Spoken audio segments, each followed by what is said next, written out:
और 13 से लेके 21वां वचन तक हम देखते हैं कि वहां पर एक दर्शन देखा है।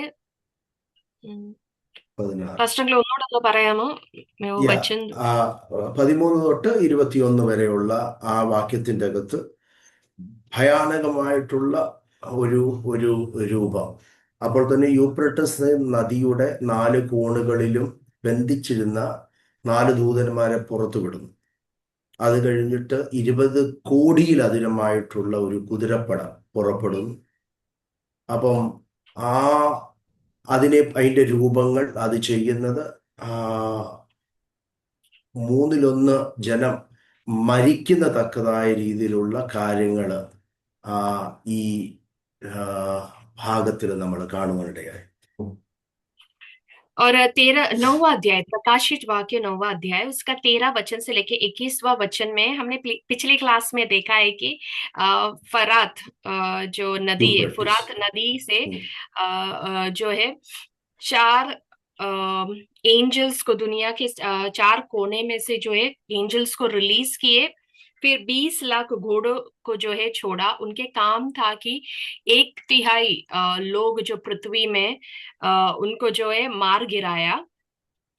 യാ, ആ വിഷയങ്ങളാണ് നമ്മൾ ആ ഭാഗങ്ങൾ 5ഉം 6ഉം കാഹളങ്ങൾ ഊതുമ്പോൾ സംഭവിക്കുന്ന രണ്ട് വ്യത്യസ്തമായിരിക്കുന്ന മാരകമായിട്ടുള്ള മനുഷ്യന് ഹാനി വരുത്തുന്ന വളരെ പേടിപ്പിക്കപ്പെടുന്ന രൂപം സാദൃശ്യമുള്ള ആ, മനുഷ്യന്റെ മേലുള്ള ആ ന്യായവിധിയെക്കുറിച്ച് ആ അധ്യായം നമ്മളെ പഠിപ്പിക്കുകയാണ്.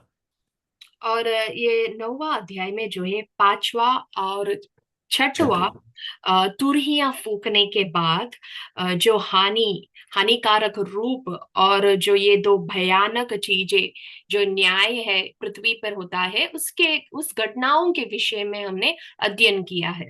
നമ്മൾ തുടർമാനമായി ഈ റവലേഷന്റെ ക്ലാസ്സിൽ 6-ാം അധ്യായത്തിൽ മുദ്രകളുടെ ഒരു പൊട്ടിക്കുമ്പോൾ സംഭവിക്കുന്ന ന്യായവിധി, 7-ാം അധ്യായത്തിൽ ദൈവത്തിന്റെ മുദ്ര ഏക്കപ്പെട്ടവരെ ദൈവം സെപ്പറേറ്റ് ചെയ്യുന്നത്, 8-ഉം 9ഉം അധ്യായങ്ങളിലേക്ക് വീഴുമ്പോഴത്തേക്ക് കാഹളങ്ങളുടെ ആ വെളിപ്പാട്, അതിൽ കൂടെ നടക്കുന്ന ന്യായവിധിയെക്കുറിച്ച് പറഞ്ഞു. 9-ാം അധ്യായത്തിൽ കാഹളങ്ങളിലെ 5ഉം 6ഉം കാഹളങ്ങളിൽ സംഭവിക്കുന്നത് നമ്മൾ കാണുകയാണ്. ഇനി 10-ാമത്തെ അധ്യായത്തിലേക്കാണ് നമ്മൾ ഇന്ന് ശ്രദ്ധ തിരിക്കാൻ പോകുന്നത്. 6वां अध्याय में हमने मोहरों का विषय में, मोहरें जब खुली जाती है तो क्या न्याय होता है ये देखा। 7वां अध्याय में जो मोहर लगाया हुआ लोग कैसे अलग किए गए, इस विषय में हमने अध्ययन किया। 8 और 9 अध्याय में तुरही फूकने के बाद जो भी न्याय होता है उस विषय में हमने देखा। खास करके 9वां अध्याय में 5वां और 6वां तुरही फूकने के बाद जो भयानक हानिकारक चीजें पृथ्वी में होती है, उस घटनाओं के विषय में हमने पिछली क्लास में देखा। और आज का क्लास में हम प्रकाशित वाक्य 10वां अध्याय में प्रवेश कर रहे हैं। ഇവിടെ ഒരു ബലവാനായ ഒരു ദൂതൻ സ്വർഗത്തിൽ നിന്ന് ഇറങ്ങി വരുന്നതായിട്ട് ഇതിവിടെ യോഹന്നാൻ കാണുകയാണ്. और इस अध्याय में जो है यूहन्ना देशशाली स्वर्गदूत जो है ऊपर से, स्वर्ग से जो है उतर आ रहा है। ആ വാക്യം 3 വരെയുള്ള വാക്യം ഒന്ന് വായിക്കാമോ? ഹിന്ദിയിൽ വായിച്ചു. प्रकाशित वाक्य 10वां अध्याय, उसका पहले से लेके 3 वचन में पढ़ रही हूँ। എല്ലാവരും फिर അതൊന്ന് मैं വായിച്ചു. फिर मैंने एक और शक्तिशाली स्वर्गदूत को बादल ओढ़े हुए स्वर्ग से उतरते देखा। उसके सिर पर मेघ धनुष था, उसका मुंह सूर्य के समान और उसके पांव आग के खंबे के समान थे। उसके हाथ में एक छोटी सी खुली हुई पुस्तक थी। उसने अपना दाहिना पांव समुद्र पर और बायां पृथ्वी पर रखा और ऐसे बड़े शब्द से चिल्लाया जैसे सिंह गरजता है। और जब वह चिल्लाया तो गर्जन के 7 शब्द सुनाई दिए। ആമേൻ. ഒരു ബലവാനായ ഒരു ദൂതൻ സ്വർഗത്തിൽ നിന്ന് ഇറങ്ങി വരുന്നു. ആ एक ദൂതനെ പറ്റിയുള്ള വിശേഷങ്ങൾ ആ 4 വാക്യത്തിന്റെ അകത്ത് നമ്മൾ കാണുകയാണ്. और स्वर्ग से जो है एक शक्तिशाली स्वर्गदूत जो है उतरा, और उसकी जो भी विशेषताएं हैं ये हमने यहाँ पर पढ़ा है। ഈ 10ാം അധ്യായത്തെ നമ്മൾ പഠിക്കുമ്പോൾ അതിനെ 3 പാട്ടായിട്ട് നമ്മൾക്ക് പഠിക്കണം. 10वां अध्याय हम अध्ययन करते वक्त उसे 3 भाग में सीखना है। ആദ്യത്തെ ഭാഗം 1ാം വാക്യം തൊട്ട് അതിന്റെ 4ാം വാക്യം വരെ ഒരു ബലവാനായ ദൂതൻ ആ ദൂതനെ പറ്റിയുള്ള കാര്യങ്ങൾ പറയും.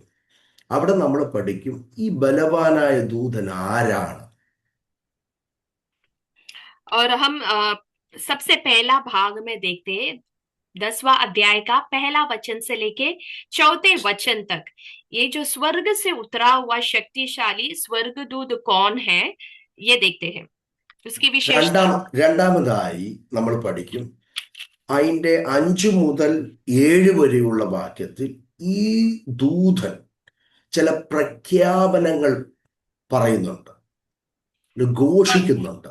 അപ്പോൾ അത് എന്തുവാണെന്ന് അത് എന്തിനാണെന്ന് നമ്മൾ പഠിക്കണം.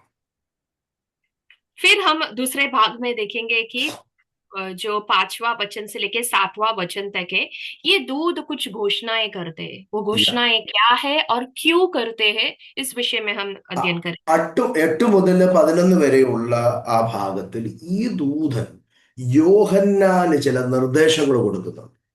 അപ്പോൾ അത് എന്താണെന്ന് നമ്മൾ പഠിക്കാം.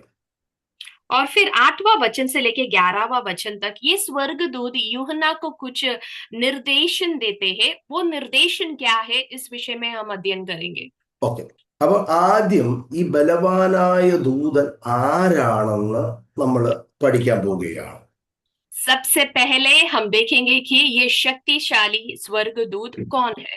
ഈ വെളിപ്പാട് പുസ്തകത്തിന്റെ അകത്ത് ഒത്തിരി പ്രാവശ്യം ദൂതന്മാരെ പറ്റി പറഞ്ഞിട്ടുണ്ട്. ദൂതഗണത്തെ കുറിച്ച് ദൂതന്മാരെ പറ്റി പറഞ്ഞിട്ടുണ്ട്, പഠിപ്പിച്ചിട്ടുണ്ട്. और इस प्रकाशित वाक्य के पुस्तक में स्वर्गदूत या दूतों के गण के विषय में बताया गया है कई बार। ഒരു 60-ൽ കൂടുതൽ പ്രാവശ്യം ദൂതന്മാരുടെ പ്രവർത്തികളെ കുറിച്ച് ഈ വെളിപ്പാട് പുസ്തകം നമ്മെ പഠിപ്പിക്കുന്നുണ്ട്. प्रकाशित वाक्य में करीब 60 से अधिक बार स्वर्गदूतों के कार्यों के विषय में जो है बताया गया है। ഈ സ്വർഗദൂതന്മാരുടെ അനേക ജോലികളുണ്ട്. അത് നമ്മൾ കഴിഞ്ഞ 1-2 ആഴ്ചകൾക്ക് മുന്നേ സ്വർഗദൂതനെ കുറിച്ചുള്ള ചില കാര്യങ്ങൾ ഞാൻ പഠിപ്പിക്കുവാനിടയായി, നമ്മളൊന്ന് ചിന്തിക്കുവാനും വേണ്ടി ഇടയായിരുന്നു. और स्वर्गदूतों का कई सारे काम होते हैं, कार्य होता है। 2-3 क्लास पहले हमने उस विषय में कुछ मनन किया था। ഈ ദൂതന്മാർക്ക് പലവിധ ജോലികള്, ശുശ്രൂഷകളെ ദൈവം കൊടുത്തിട്ടുണ്ട്. और स्वर्गदूतों को परमेश्वर ने कुछ सेवाएं दी है। നമ്മള് ഭജൻ സംഗീത അല്ലെങ്കിൽ സങ്കീർത്തനം 103-ന്റെ 20ാമത്തെ വാക്യത്തിൽ പറയുന്നു, ദൈവത്തിന്റെ ആ ശബ്ദം കേട്ട് അവന്റെ ആജ്ഞ അനുസരിക്കുന്ന ശക്തന്മാരായ അവിടുത്തെ ദൂതന്മാർ. भजन संहिता 103 उसका 20वां वचन इस समान कहता है, हे यहोवा के दूतो, तुम जो बड़े वीर हो और उसके वचन के मानने से उसको पूरा करते हो, उसको धन्य कहो। देखो, അപ്പോൾ ദൈവത്തിന്റെ ഒരു സേനയാണ് ദൈവത്തിന് വേണ്ടി പ്രവർത്തിക്കുന്ന, ദൈവത്തിന്റെ ആജ്ഞകളെ അനുസരിക്കുന്ന ദൂതന്മാരാണ്, ദൂതഗണമുണ്ട്. और परमेश्वर का एक सेना है, स्वर्गदूत का एक सेना है जो परमेश्वर की आज्ञा या निर्देशन जो है वो उसी समान जैसे प्रभु ने कहा वैसे करते हैं। ദൈവത്തിന്റെ ആജ്ഞ അനുസരിക്കുന്ന വീരന്മാരായ ശക്തന്മാരായ ദൂതന്മാർ. परमेश्वर की आज्ञा को मानने वाले वीर और शक्तिशाली स्वर्गदूत। അപ്പോൾ തന്നെ എബ്രായ ലേഖനം 1-ാം അധ്യായത്തിന്റെ 14ാമത്തെ വാക്യത്തിൽ നമ്മൾ വായിക്കുമ്പോൾ उसी समान ഈ ദൂതന്മാര് രക്ഷ പ്രാപിച്ചിരിക്കുന്നവരുടെ സേവകാത്മാക്കളാണെന്ന് പഠിപ്പിക്കുന്നുണ്ട്. इब्रानियों का किताब पहला अध्याय उसका 14 वचन में कहते हैं कि ये जो स्वर्गदूत है उद्धार पाए हुए लोगों के लिए सेवा टहल करने वाली आत्माएं हैं। അപ്പോൾ യേശു ഈ ചില ദൂതന്മാര് രക്ഷിക്കപ്പെട്ട ദൈവമക്കളുടെ ശുശ്രൂഷകൾ ചെയ്യുവാൻ അവരുടെ സേവകാത്മാക്കളാണ്. कुछ स्वर्गदूत जो है उद्धार पाए हुए मसीह के बच्चों लोग के लिए सेवा टहल करने वाले के लिए नियुक्त किया അത് है। പലപ്പോഴും നമ്മൾ അറിയാതെ പോകുന്നുണ്ട്. നമുക്കും ഈ സേവകാത്മാക്കളായ ദൂതന്മാരുടെ സഹായങ്ങളെ ശുശ്രൂഷകളെ നമുക്ക് നേടാൻ പറ്റും, പ്രാപിക്കാൻ പറ്റും. और कई बार जो है हम इस बात से अनजान है, आप और मैं जो है ये सेवात्माओं की जो है सेवा, ये स्वर्गदूतों की सेवाएं जो है अनुभव कर चुके हैं, कर പലപ്പോഴും सकते हैं। അത് ലിറ്ററലായിട്ട് നമുക്ക് അത് പ്രാപിക്കാൻ പറ്റും. वो लिटरली हम उसको प्राप्त कर सकते हैं।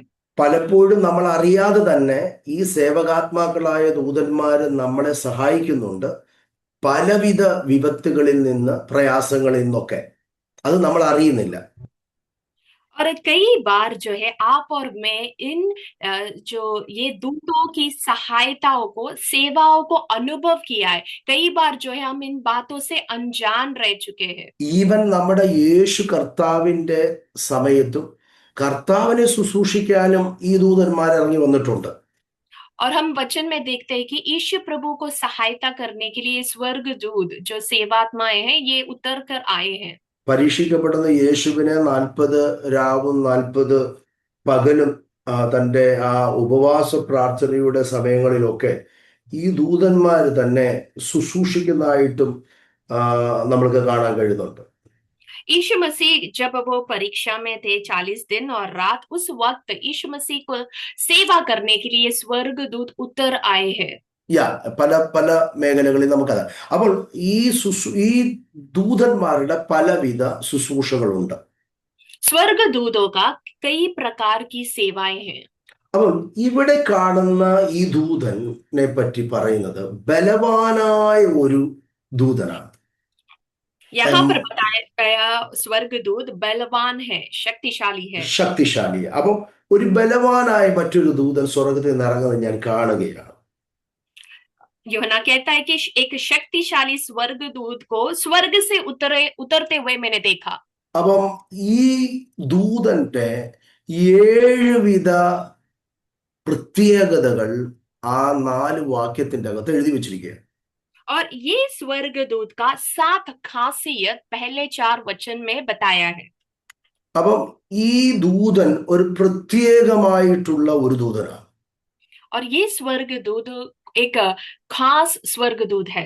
7 വിധ വിശേഷതയുള്ള ദൂതനാണിത്. 7 प्रकार की विशेषताएं रखते हैं। ഈ വിശേഷതകളെല്ലാം നമ്മൾ പഠിക്കുമ്പോൾ നമുക്ക് ഈ ദൂതൻ ആരാണെന്ന് നമുക്ക് മനസ്സിലാവും. और जब हम इस स्वर्गदूत की विशेषताएं पढ़ेंगे तो हमें पता चलेगा कि ये स्वर्गदूत कौन है। ഓരോന്നായിട്ട് നമുക്ക് പ്രാരംഭമായി ചിന്തിക്കാം. एक एक करके हम देखेंगे। അവിടെ അപ്പോൾ മേഘം ധരിച്ചിരിക്കുന്ന ബലവാനായ ദൂതൻ എന്നാണ് ആദ്യമായി എഴുതിയിരിക്കുന്നത്. सबसे पहले लिखा गया है कि बादल को ओढ़े हुए एक शक्तिशाली स्वर्गदूत। നമ്മൾ ഓരോന്നായിട്ട് ആദ്യം ഒന്ന് പറഞ്ഞിട്ട് അതിനെ ഒന്ന് വ്യാഖ്യാനിച്ചു പോകാം. हम एक एक करके बताएंगे, फिर उसके बाद उसका व्याख्यान ഈ में जाएंगे। ദൂതൻ മേഘത്തെ ധരിച്ചിരിക്കുന്നു. सबसे पहला ये स्वर्गदूत मेघों को ओढ़े हुए है। രണ്ടാമത് തന്റെ തലയില് ഒരു ആകാശ വില്ലുണ്ട്. दूसरा उसके सिर पर जो है मेघ धनुष है। മൂന്നാമത് തന്റെ മുഖം സൂര്യനെ പോലെ ശോഭിച്ചിരിക്കുകയാണ്. और तीसरा उसका चेहरा जो है सूर्य के समान है। നാലാമത് തന്റെ കാൽപാദങ്ങൾ തീത്തൂണുകൾ പോലെയാണ്. और चौथा है उसके पांव जो है आग के खंबे के समान है। അഞ്ചാമത് തന്റെ കയ്യിൽ ഒരു ചെറു പുസ്തകമുണ്ട്. और पांचवा उसके हाथ में एक खुली छोटी सी पुस्तक है। ആറാമത് താൻ നിൽക്കുന്നത് ഒരു കാല് സമുദ്രത്തിലും ഇടംകാല് ഭൂമിയിലും വെച്ചാണ്. और छठवां हम देखते हैं कि वो किस समान रुका है, उसका एक पाव, दाहिना पाव समुद्र, बाया पृथ्वी पर है। എട്ടാമത് തന്റെ ശബ്ദം സിംഹഗർജനം പോലെ അത്യുച്ചത്തിലാണ്. और फिर हम देखते हैं कि उसका गरजना जो है सिंह के गरजने के समान बड़ा है, കണ്ടോ, बड़े ഓരോന്നും ഇങ്ങനെ വിവരിച്ചു പറഞ്ഞിരിക്കുകയാണ് ഈ ശക്തനായ ദൂതനെ പറ്റി. और इस शक्तिशाली स्वर्गदूत की ये विशेषताएं हैं। 7 വിശേഷതകളാണ് ഇവിടെ ഈ ദൂതനുള്ളത്. और 7 विशेषताएं इस स्वर्गदूत को है। ആ അപ്പം ഈ വെളിപ്പാട് പുസ്തകം ഏഴുകളുടെ ഒരു പുസ്തകം കൂടെയാണ്. और हम ध्यान देगा कि ये प्रकाशित वाक्य जो है इसमें कई बार 7 इस अंक में कई सारी बातें बताया है। അപ്പം ഓരോന്നായിട്ട് ചിന്തിക്കുമ്പോൾ നമുക്ക് മനസ്സിലാകും ഈ ആരാണ് ഈ ദൂതൻ എന്ന്. और जब हम एक एक करके इस विशेषताओं का अध्ययन करेंगे तो हमें समझ में आएगा ये स्वर्गदूत कौन है। ഒന്നാമത് ബലവാനായ ഈ ദൂതൻ ഉടുത്തിരിക്കുന്നത് മേഘത്തെയാണ്. सबसे पहला शक्तिशाली स्वर्गदूत बादल को ओढ़े हुए है। ആർക്കെങ്കിലും മേഘം ഉടുക്കാൻ പറ്റൂ? क्या कोई भी बादल को ओढ़ सकता है? ഞാൻ ഈ പുസ്തകം തുടങ്ങിയപ്പോ തന്നെ പറയുവാനിടയായി, ഇതിൻ്റെ അകത്ത് രൂപകാത്മകമായിട്ടുള്ള ആലിഗോറിക്കലായിട്ടുള്ള അലങ്കാരികമായിരിക്കുന്ന ഭാഷകളാണ് ഉപയോഗിച്ചിരിക്കുന്നത്. प्रकाशित वाक्य का अध्ययन शुरू होने से पहले मैंने यह बताया था कि इस पुस्तक में कई प्रकार के अलंकारिक वस्तुओं ഭാഷ अलंकारिक रीति से या वो भाषा में जो है कई चीजों को बताया गया है, वर्णन किया है। ഓക്കെ, ഇവിടെ മേഘത്തെ ഉടുത്ത് ധരിച്ചുകൊണ്ട് നിൽക്കുന്ന ദൂതൻ. यहाँ पर ये शक्तिशाली स्वर्गदूत मेघ को ओढ़े हुए है। ഈ മേഘത്തെ നമ്മൾ പഠിക്കുമ്പോൾ ബൈബിളിൻ്റെ അകത്ത് ഒരുപാട് കാര്യങ്ങൾ ദൈവവുമായിട്ടാണ് കണക്റ്റഡ് ആയിട്ടുള്ളത്. और मेघों के विषय में अध्ययन करते वक्त कई चीजें परमेश्वर के साथ जो है जोड़ा गया है। എപ്പോഴും മേഘം നിങ്ങൾ കാണുമ്പോൾ അല്ലെങ്കിൽ മേഘത്തോടുള്ള ബന്ധത്തിൽ എന്തെങ്കിലും നമ്മൾ ബൈബിളിൻ്റെ അകത്ത് ഓൾഡ് ടെസ്റ്റമെന്റിൽ അല്ലെങ്കിൽ ന്യൂ ടെസ്റ്റമെന്റിൽ കാണുമ്പോൾ ദൈവവുമായിട്ട് വളരെ കണക്റ്റഡ് ആയിട്ടുള്ള ഒരു കാര്യമാണ് മേഘം. अगर पुराने नियम नए नियम दोनों में अगर हम अध्ययन करेंगे तो मेघ को जो है हमेशा परमेश्वर के साथ जोड़ा गया है। മേഘത്തില് ഒന്ന് 40 വർഷം ഇസ്രായേലിന്റെ കൂടെ നടന്ന ഒരു മേഘത്തെ കുറിച്ച് നമുക്ക് പഠിക്കാൻ കഴിയുന്നുണ്ട്. हम देखते हैं कि इसराइल के साथ 40 वर्ष तक मेघ जो है यात्रा किया, सफर किया।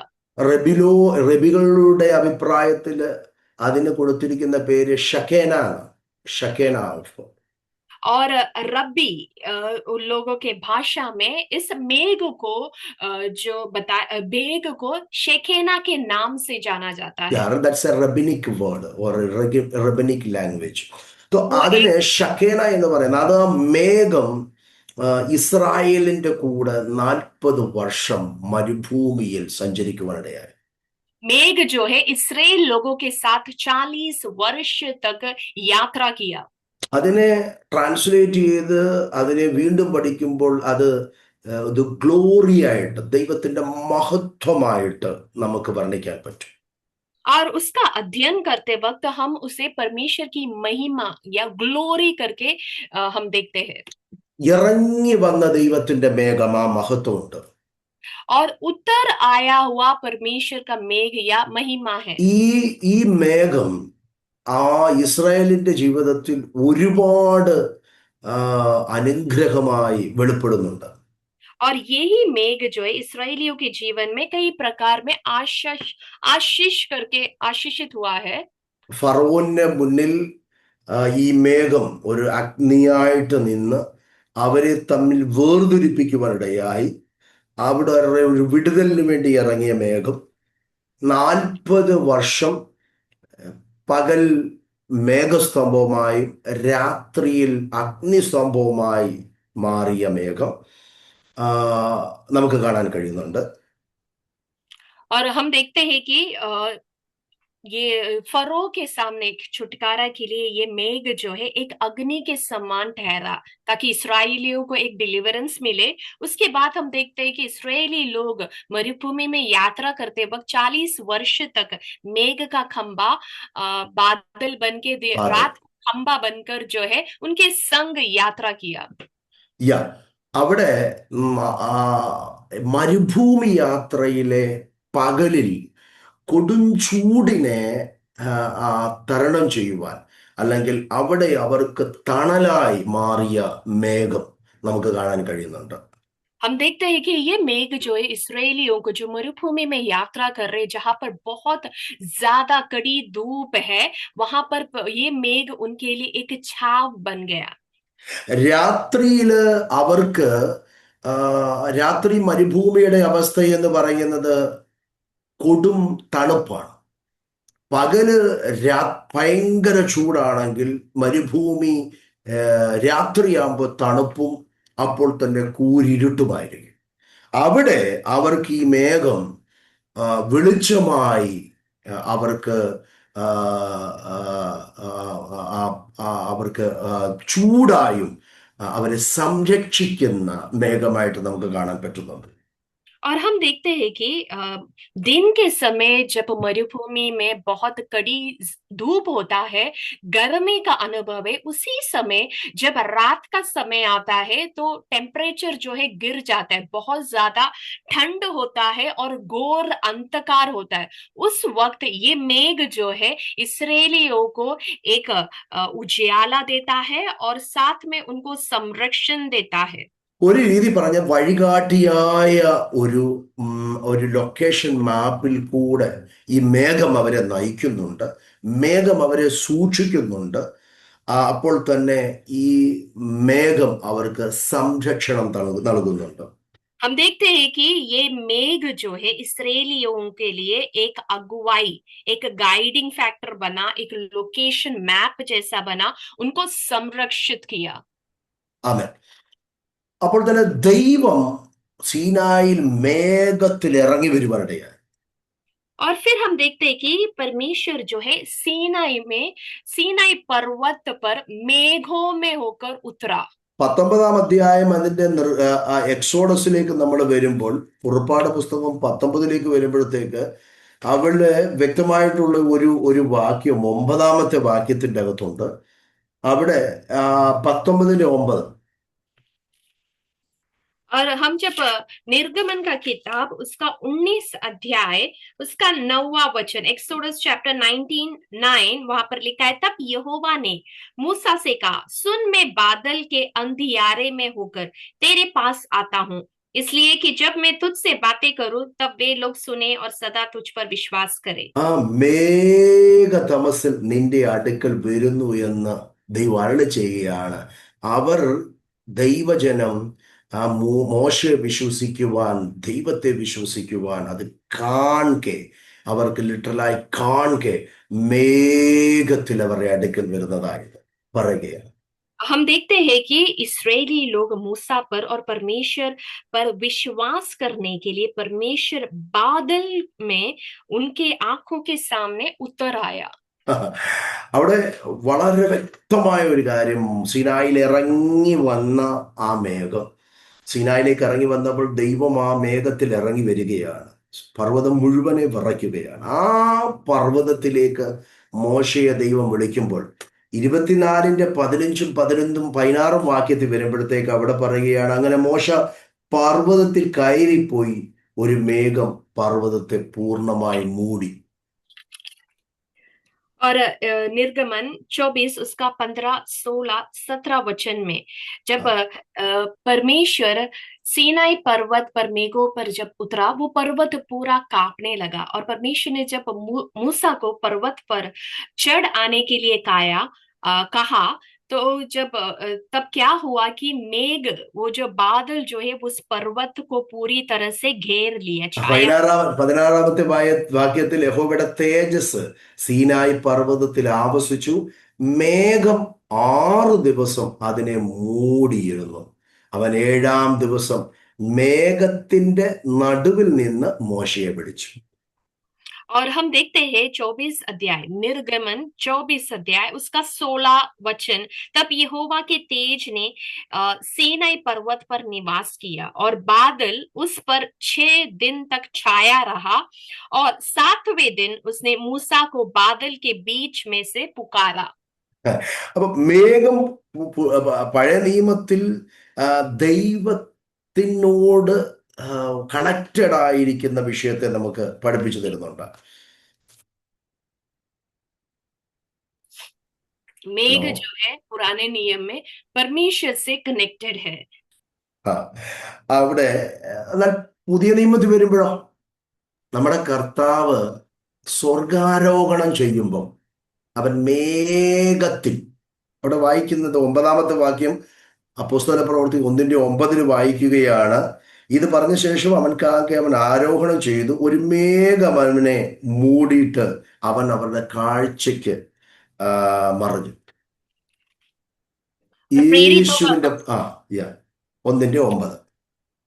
प्रेरितों का काम, पहला अध्याय उसका 9वां वचन में लिखा है, ये कहकर वो उनके देखते देखते ऊपर उठा लिया गया और बादल ने उसे उनकी आंखों से छिपा लिया। ये यीशु मसीह जो है स्वर्ग की ओर बादल में गया हुआ विषय में लिखा है। റാപ്ചറിൽ നടക്കുന്നതും അത് തന്നെയാണ്. കാഹളം ധ്വനിക്കുമ്പോൾ സഭ മേഘത്തിലെടുക്കപ്പെടും. और रैप्चर में भी यही होता है, जब तुरही फूकी जाएगी कलीसिया जो है बादलों में उठा लिए जाएंगे। വെളിപ്പാട് പുസ്തകത്തിന്റെ അകത്ത് ഇതാ ഞാൻ മേഘാരൂഢനായി വരും. അപ്പം मेघारूढ़। അങ്ങനെ മേഘത്തിൽ വരികയാണ്. प्रकाशित वाक्य में लिखा है कि परमेश्वर जो है मेघों में, बादलों में आएगा। അപ്പം മേഘം, ആ മേഘത്തെ ഉടുത്തവനായിട്ട് കാണുന്ന ആ ബലവാനായ ദൂതൻ, और मेघों को या बादलों को ओढ़ा हुआ शक्तिशाली स्वर्गदूत। രണ്ടാമതായി ഈ ദൂതന്റെ തലയിൽ ഒരു ആകാശവില്ലുണ്ട്. और दूसरी बात, इस स्वर्गदूत के सिर पर जो है मेघ धनुष है। ആകാശവില്ല് അത് മഴവില്ലാണ്. ഈ ഹിന്ദിയിൽ അത് കറക്റ്റ് ആയിട്ട് എഴുതിയിരിക്കുന്നു, മഴവില്ലാണ്. वो हिंदी में करेक्ट उसका ट्रांसलेशन दिया है, जो मेघ धनुष है। നമ്മൾ ഈ 4-ാം അധ്യായം നമ്മൾ പഠിച്ചില്ലായിരുന്നു. 4-ാം അധ്യായത്തിന്റെ 3-ാമത്തെ വാക്യത്തിലേക്ക് വരുമ്പോഴത്തേക്ക് അവിടെ യേശുവിന്റെ ഒരു വെളിപ്പാട് കാണുമ്പോഴത്തേക്ക് അവിടെ യേശുവിന്റെ ആ രൂപത്തില് സംഭവിക്കുന്ന ചില കാര്യങ്ങൾ അവിടെ ഒരു പച്ച വില്ലിനെ പറ്റി പറയുന്നുണ്ട്.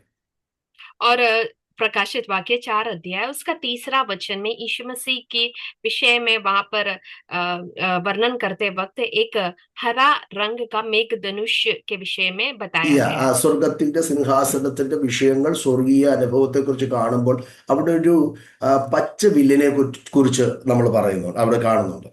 स्वर्गीय सिंहासन के विषय में, उसका अनुभव के विषय में बताते वक्त एक हरा मेघ धनुष के बारे में।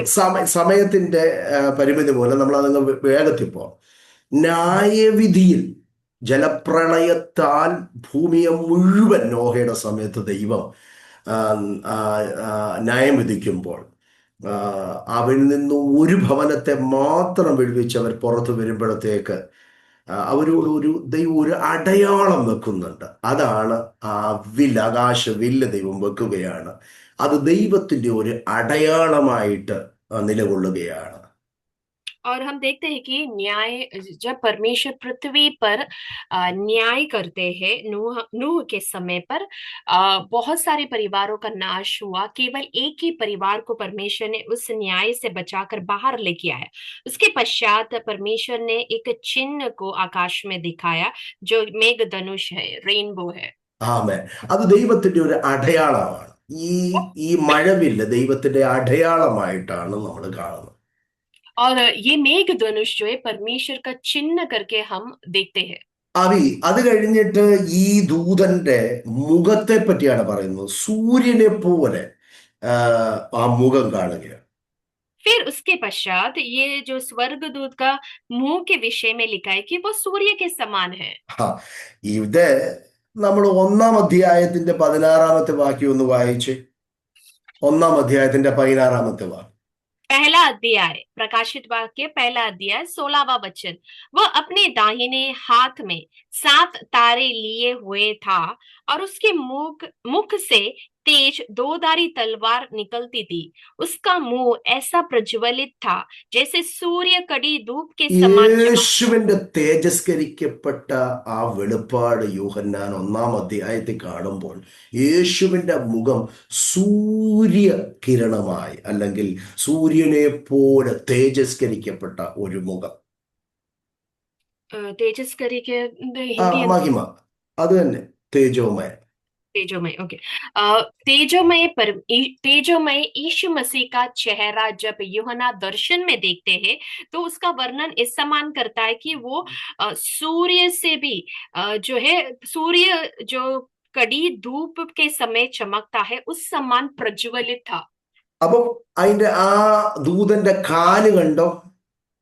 തീത്തൂണ് പോലുള്ള കാലാണ്. और वो स्वर्गदूत का पाँव के विषय में कहा है कि वो अग्नि समान है, आग അത് के അത് समान है। ഒന്നാം അധ്യായത്തിന്റെ 15-ാമത്തെ വാക്യത്തിൽ യേശു ക്രിസ്തുവിനെ പറ്റി, യേശുവിനെ കുറിച്ച് പറയുമ്പോൾ അവിടെ പറയുന്നു, കാൽ ഉലയിൽ ചുട്ടുപഴുപ്പിച്ച വെള്ളോടിന് സദൃശം. और वही जो है, हम प्रकाशित वाक्य पहला अध्याय का 15वां वचन में यीशु मसीह के विषय में हम പാവം. देखते हैं कि उसके पाँव उत्तम पीतल के समान थे जो मानो भट्टी में तपाया गया हो। അത് തീ തൂണ് പോലെ, അല്ലെങ്കിൽ തീ നിറമായിട്ടുള്ള കാലുകൾ. इसका मतलब आग समान वाला पाँव। ആ ഈ സ്വർഗദൂതന്റെ കയ്യില് ചെറു പുസ്തകം ഇരിക്കുകയാണ്, ഒരു और ചെറു പുസ്തകം. ये स्वर्गदूत के हाथ में एक छोटी सी खुली हुई पुस्तक है। ഈ കുലി പുസ്തക, ആ ചെറു പുസ്തകമാണ് ഈ സ്വർഗദൂതന്റെ കയ്യിൽ ഇരിക്കുകയാണ്. ये स्वर्गदूत के हाथ में एक छोटी सी पुस्तक है। ആ ഈ 5-ാം അധ്യായത്തിന്റെ അകത്തും മുദ്രയിടപ്പെട്ട 7 മുദ്രയാൽ മുദ്രയിടപ്പെട്ട ഒരു പുസ്തകത്തെ കുറിച്ച് നമ്മൾ വായിക്കുന്നുണ്ട്. 5वां अध्याय में मोहर लगाया हुआ एक पुस्तक के विषय में हमने देखा। അത് തുറക്കാനായിട്ട് സ്വർഗത്തിലോ ഭൂമിയിലോ ആരെയും കാണാതിരുന്ന് കരയുന്ന യോഹന്നാനെ ഒരു ഒരു ദർശനത്തിൽ കാണിക്കുകയാണ് വധിക്കപ്പെട്ട ആ കുഞ്ഞാടിനെ, അല്ലെങ്കിൽ യഹൂദ ഗോത്രത്തിന്റെ സിംഹമായ കർത്താവിനെ. और हम देखते हैं कि इस पुस्तक को खोलने के लिए, मोहर लगाया हुआ इस पुस्तक को खोलने के लिए कोई भी देखा नहीं, कोई भी मिला नहीं। उस वक्त यूहन्ना जो है फूट फूट कर रोने लगा। तब उसे कहा कि यहूदा गोत्र का वो सिंह जो दाऊद का मूल का है, वो ये पुस्तक खोलने के लिए, ये मोहर तोड़ने के लिए जयवंत हुआ है। തോ ഈ പുസ്തകവും ഈ ദൂതന്റെ കയ്യിൽ ഒരു ചെറു പുസ്തകം ഇരിക്കുകയാണ്. ഇതിന്റെ അകത്തും ചില കാര്യങ്ങളുണ്ട്. അപ്പോൾ ഈ പുസ്തകം യൂഹന്നാന് കൊടുക്കുകയാണ്, പറയുക നീ കഴിച്ചോ, തിന്നുക എന്ന് പറയും. ये पुस्तक जो है यूहन्ना को देकर ये दूत कहता है कि तू उसे खा ले। തോ ഇനിയും സംഭവിക്കാൻ പോകുന്ന, അല്ലെങ്കിൽ ഇനിയും നടക്കാൻ പോകുന്ന വിഷയങ്ങൾ അതിൻ്റെ അകത്ത് എഴുതപ്പെട്ടിരിക്കുകയാണ്. ഭയാനകവും പീഡിപ്പെടുത്തുന്നതും ന്യായവിധിയുടെയും കയ്പിൻ്റെ ഒരനുഭവം. അപ്പോൾ തന്നെ അത് ഇറക്കാൻ പറ്റാത്തതും തേൻ പോലെ മധുരിക്കും തുപ്പാൻ പറ്റാത്തതുമായിട്ടുള്ള ഒരു വിഷയമാണിത്. और ये जो पुस्तक जो खाने के 10-ന്റെ लिए 10 10वां अध्याय का 10वां वचन में वहां पे लिखा है कि ये स्वर्गदूत ने जो है यूहन्ना को ये पुस्तक देकर कहा कि खा ले। और ये जो पुस्तक है वो मुंह में मीठा सा लगा और साथ ही वो पेट में कड़वा भी हो गया। ഇതിന്റെ അകത്തെ വാക്യങ്ങൾ നീ ഇനിയും പ്രവചിക്കണം. അവൻ കഴിച്ചപ്പോഴത്തേക്ക് വയറ്റിൽ അത് ഭയങ്കരമായി കയ്പായി, അത് ഭയങ്കര കയ്പ. അപ്പോൾ ഇനിയും പറയുകയാണ്, അനേക ഭാഷക്കാരോട് നിനക്ക് പ്രവചിക്കാനുണ്ട്, ഇത് അറിയിക്കുവാനുണ്ട്, വെളിപ്പെടുത്തുവാനുണ്ട്. അപ്പോൾ അതിൻ്റെ അകത്തുള്ള വിഷയങ്ങളെ വെളിപ്പെടുത്തുവാൻ, പ്രവചിക്കുവാൻ, അപ്പോൾ എഴുതിയിരിക്കുന്ന ആ ചെറു പുസ്തകത്തെ യോഹന്നാന്റെ കഴിക്കുവാൻ കൊടുക്കുക. അപ്പോൾ ഈ ദൂതൻ ആ ചെറു പുസ്തകം പിടിച്ചിരിക്കുന്നു. स्वर्गदूत जो ये छोटी पुस्तक पकड़े हुए यूहन्ना को ये खाने के लिए कहा, और वो खाते वक्त ये मधु के समान मीठा लगा, लेकिन पेट में जैसे ही गया वो बहुत कड़वा हो गया। और ये स्वर्गदूत ने उससे कहा कि तू अभी भविष्यवाणी कर, बहुत से लोगों को, जातियों को और भाषा और राजाओं के विषय जो है भविष्यवाणी करने के लिए कहा। എന്ന് പറഞ്ഞാൽ ആ പുസ്തകത്തിന്റെ അകത്ത് എഴുതിയിരിക്കുന്നതാ പുള്ളി ഇനി പ്രവചിക്കാൻ പോകുന്നത്, പറയാൻ പോകുന്നത്. ഇനി और वो മുന്നോട്ട് നടക്കുന്ന കാര്യങ്ങളെ കുറിച്ച് പ്രവചിക്കാൻ പോവാം. और उस पुस्तक में जो कुछ भी लिखा गया है या जो आने वाले दिनों में होने वाले उस विषय में जो है भविष्यवाणी करने के लिए यूहन्ना को कहा ആ गया। ഓക്കെ. അപ്പോൾ ഈ പുസ്തകം കൈപിടിച്ചിരിക്കുന്ന അതും യേശു ക്രിസ്തുവിനോടുള്ള ബന്ധത്തില് നമുക്ക് കാണാൻ പറ്റുകയാണ്. हम देखते हैं कि जो पुस्तक ये हाथ में पकड़ा है ये स्वर्गदूत, वो पुस्तक जो है यीशु मसीह के विषय में कहता है। അപ്പൊ ഈ ആറാമത്തെ വിഷയം ഈ ദൂതൻ നിൽക്കുന്നതാണ്. ഒരു കാല് സമുദ്രത്തിലും ഇടംകാല് ഭൂമിയിലുമായിട്ട് താൻ നിൽക്കുകയാണ്. और इसका छठवां विषय जो है ये स्वर्गदूत का पाँव के विषय में, उसका दाहिना पाँव जो है समुद्र में और बायां पृथ्वी पर रखा गया है। ഈ ഇതെന്തുവാ ഇങ്ങനെ സമുദ്രത്തിലും ഭൂമിയിലുമായിട്ട് ഈ കാല് വെച്ചിരിക്കുന്നത്? और इसका अर्थ क्या है जो समुद्र और पृथ्वी पर पाँव रखा? ഇതൊരു ലിറ്ററൽ ആയിട്ടുള്ള ഒരു ആലങ്കാരിക ഭാഷയാണ് ഈ പുസ്തകത്തിനകത്തെല്ലാം എഴുതി വെച്ചിരിക്കുന്നത്. അതിനെ നമ്മൾ വ്യാഖ്യാനിച്ചു പഠിക്കണം. एक आलंकारिक भाषा में जो है इस पुस्तक को लिखा गया है, हमें इसे जो है व्याख्यान कर कर समझना है। അപ്പൊ ഇവിടെ ഈ ഒരു കാല് വെള്ളത്തിലും സമുദ്രത്തിലും ഒരു കാല് ഭൂമിയിലുമായിട്ട് നിൽക്കുന്ന ദൂതനാണ്. ये स्वर्गदूत एक पाँव जो है समुद्र में, दूसरा पृथ्वी पर रखे हुए खड़ा है। അപ്പം ഇതെന്തിനെയാ കാണിക്കുന്നത്? ये क्या दर्शाता है? ഇത് ആ ദൂതന്റെ അധികാരത്തെയാണ് കാണിക്കുന്നത്. ये സമുദ്രങ്ങളുടെ മേലും ഭൂമിയുടെ മേലുമുള്ള തന്റെ അധികാരത്തെ കാണിക്കുകയാണ്. और ये स्वर्गदूत जिसके पाँव समुद्र और पृथ्वी पर है, ये क्या दर्शाता है? ये दर्शाता है कि वो स्वर्गदूत जो है समुद्र और पृथ्वी दोनों पर अधिकार है। ഒന്ന് ചിന്തിച്ചോണം, പിശാചിന് സമുദ്രത്തിന് മേല് അപ്പോൾ തന്നെ ഭൂമിയുടെ മേലൊക്കെ അവൻ വഞ്ചിച്ച് അധികാരം കരസ്ഥമാക്കിയിട്ടുണ്ടായിരുന്നു. सबसे पहला हम ये ध्यान रखना है कि शैतान जो है धोखे से समुद्र और पृथ्वी दोनों पर का जो है अधिकार लिया था। ഓക്കെ. സമുദ്രത്തിൽ നിന്ന് കയറി വരുന്ന മൃഗങ്ങളെ കുറിച്ചൊക്കെ നമ്മൾ വായിക്കുന്നുണ്ട്. അതൊക്കെ ഇനി അടുത്ത ഇതിലൊക്കെ കടന്നു വരിക. അപ്പൊ സമുദ്രത്തിന്റെ മേലും ഭൂമിയുടെ മേലും സകല ഭൂമിയും ദുഷ്ടന്റെ കയ്യിലാണ്. അപ്പം അങ്ങനെയൊക്കെയുള്ള അനേക ഇതുണ്ട്. പക്ഷെ ഇവിടെ യോഹന്നാന് ആത്മാവിൽ വെളിപ്പെടുത്തി കൊടുക്കുകയാണ് ഇതിന്റെ മുകളിലൊക്കെ പിശാചിനല്ല അധികാരം, നമ്മുടെ കർത്താവിനാണ് അധികാരം എന്നിവിടെ പറയുകയാണ്. और शैतान जो है, हालेलुया, धोखे से समुद्र और पृथ्वी का अधिकार जो लिया। और हम देखते हैं कई बार जो है समुद्र से जंतुए जो बाहर आया, जानवर लोग बाहर आया, पृथ्वी भी उसके अधीन में है। लेकिन ये अध्याय में परमेश्वर हमें ये दर्शाता है कि असली अधिकार जो है समुद्र और पृथ्वी पर परमेश्वर को है। ആ 11-ാം അധ്യായത്തിലേക്ക് നമ്മൾ വരുമ്പോൾ 11-ാം അധ്യായത്തിന്റെ 15-ാമത്തെ വാക്യത്തിൽ ഒരു കാര്യം എഴുതിയിട്ടുണ്ട്. ഏഴാമത്തെ ദൂതൻ ഊതിയപ്പോൾ ലോകരാജ്യത്വം നമ്മുടെ കർത്താവിനും അവന്റെ ക്രിസ്തുവിനും ആയി തീർന്നിരിക്കുന്നു, അവൻ എന്നേക്കും വാഴുമെന്ന് സ്വർഗത്തിലൊരു മഹാഘോഷമുണ്ടായി. और प्रकाशित वाक्य 11-15 अध्याय उसका 15वां वचन, 11 का 15वां वचन में लिखा है, जब सातवें दूत ने तुरही फूकी तो स्वर्ग में इस विषय में एक बड़े बड़े शब्द होने लगे, जगत का राज्य हमारे प्रभु का और उसकी महिमा, उसकी मसीह का हो गया और वो युगानुयुग राज करेगा। ആമേൻ, ആമേൻ, ആമേൻ. ഒന്ന് ചിന്തിച്ചോണം, ഈ സമുദ്രത്തിലും ഭൂമിയിലും തന്റെ പാദങ്ങൾ വെച്ചാണ് ഈ സ്വർഗദൂതൻ നിൽക്കുന്നത്. एक विषय पर ध्यान देना, गौर देना कि ये स्वर्गदूत जो है उसके पाँव समुद्र और पृथ्वी पर है।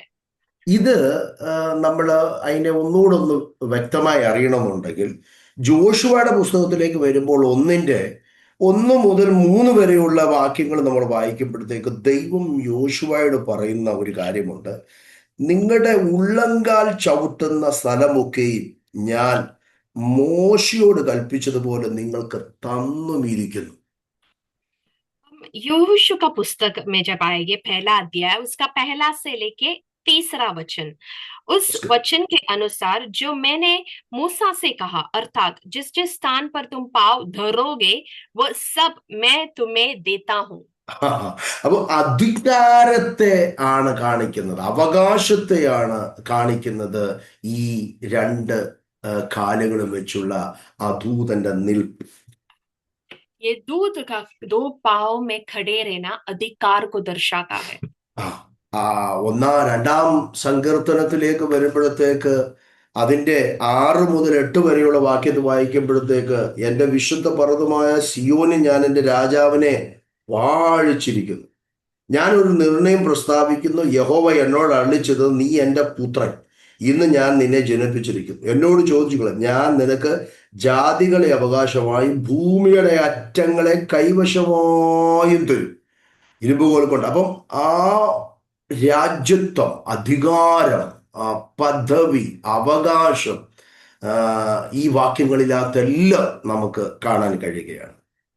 और हम जब भजन संहिता दूसरा अध्याय उसका 6 से लेके 8वां वचन देखेंगे तो मैंने अपने ठहराए हुए राजा को अपने पवित्र पर्वत सिय्योन की राजगद्दी पर बैठा चुका हूँ.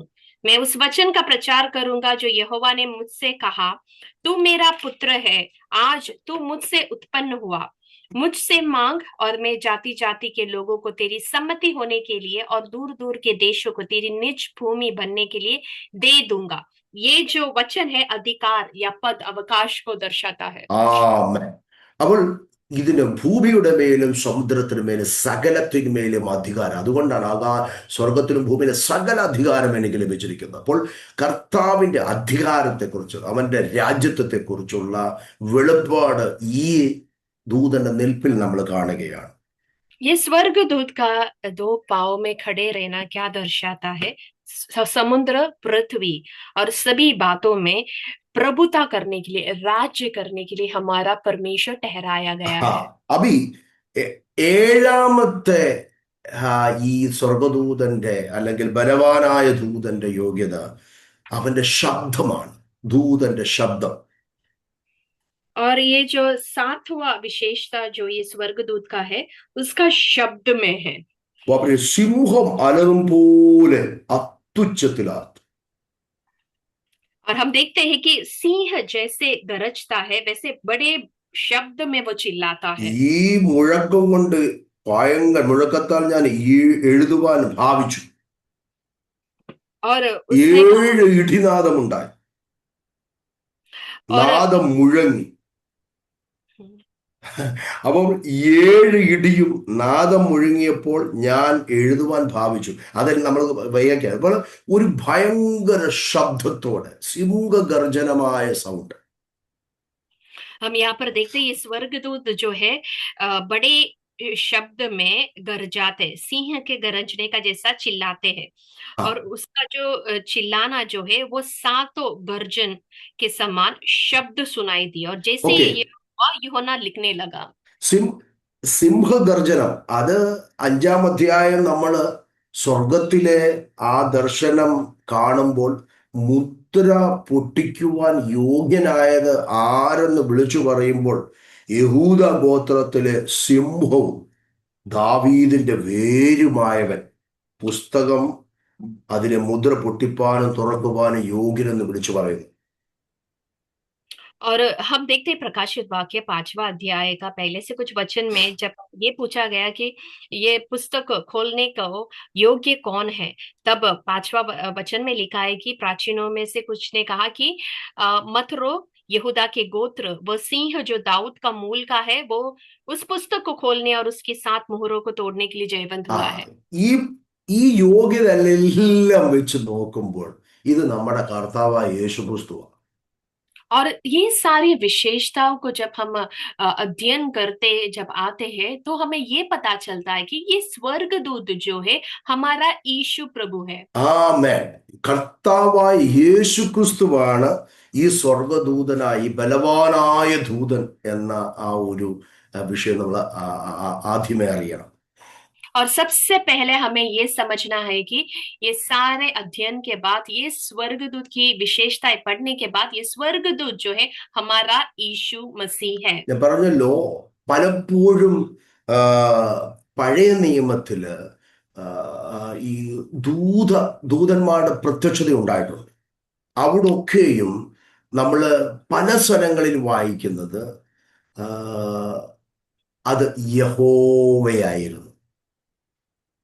और पुराने नियम में हम कई बार ये देखते हैं कि स्वर्गदूत लोग आए, और कई जगहों में हम ये अध्ययन करते वक्त हमें पता चलता है कि ये स्वर्गदूत जो है वो हमारा यहोवा परमेश्वर है।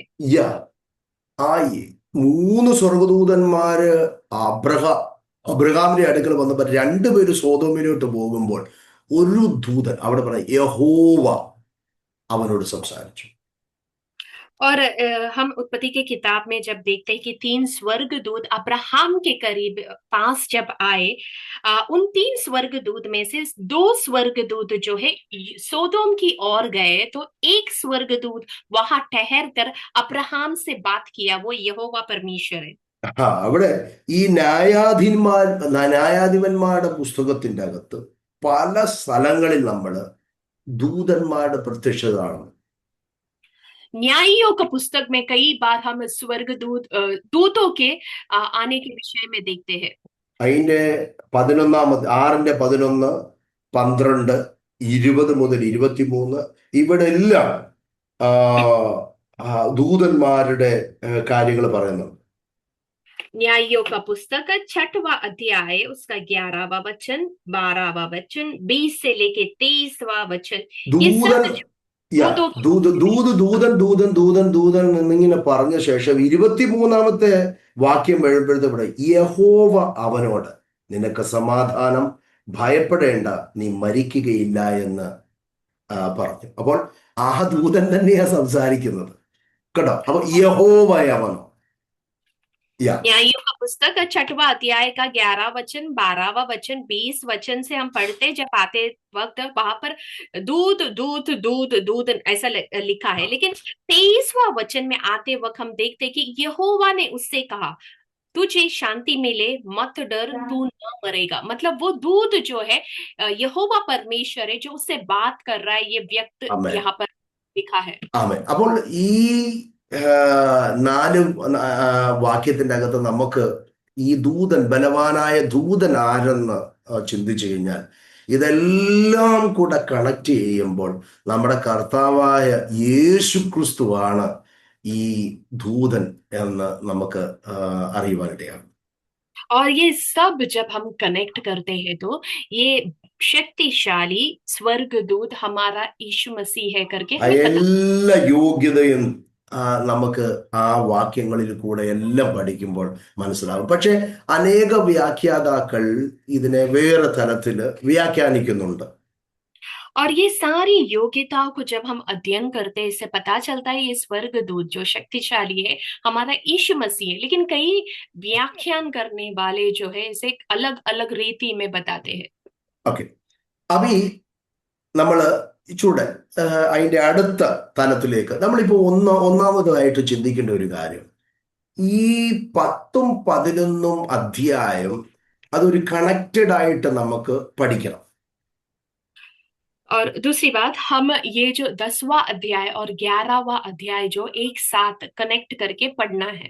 ഇതിൻ്റെ അകത്ത് ഈ 10ന്റെ അകത്തും 11ാം അധ്യായത്തിന്റെ അകത്തും 3 തലത്തിലുള്ള സാക്ഷികളെ കുറിച്ച്, ഘോഷണങ്ങളെ കുറിച്ച്, പ്രഖ്യാപനങ്ങളെ കുറിച്ച് നമുക്ക് കാണാൻ പറ്റുന്നുണ്ട്. और हम देखते हैं कि इस 11वां अध्याय में 3 स्तर पर गवाहियां, घोषणाएं और യാ और क्या है पसरंगल, ഞാൻ മറന്നുപോയില്ല। യാ സാക്ഷ്യങ്ങളും നമുക്ക് കാണാൻ പറ്റുന്നുണ്ട്. हाँ, तो 11 अध्याय में 3 स्तर में हम गवाही और घोषणाएं देखते हैं। അവ ഒന്ന് മനസ്സിലാകാനായിട്ട് 11ന്റെ മൂന്നാമത്തെ വാക്യം ഒന്ന് വായിച്ചാട്ടെ. और ये हमें समझने के लिए 11 अध्याय प्रकाशित वाक्य 11 अध्याय 6वां वचन में पढ़ रही हूँ। मैं अपने 2 गवाहों को यह अधिकार दूंगा कि टाट ओढ़े हुए 1260 दिन तक भविष्यवाणी करे। കണ്ടോ, ഇപ്പം സാക്ഷ്യം പറയുന്ന അപ്പൊ ഒന്നാമത്തെ സാക്ഷി അത് 10ാം അധ്യായത്തിന്റെ 6ഉം 7ഉം നമ്മൾ വായിക്കുമ്പോൾ ഈ ബലവാനായ ദൂതൻ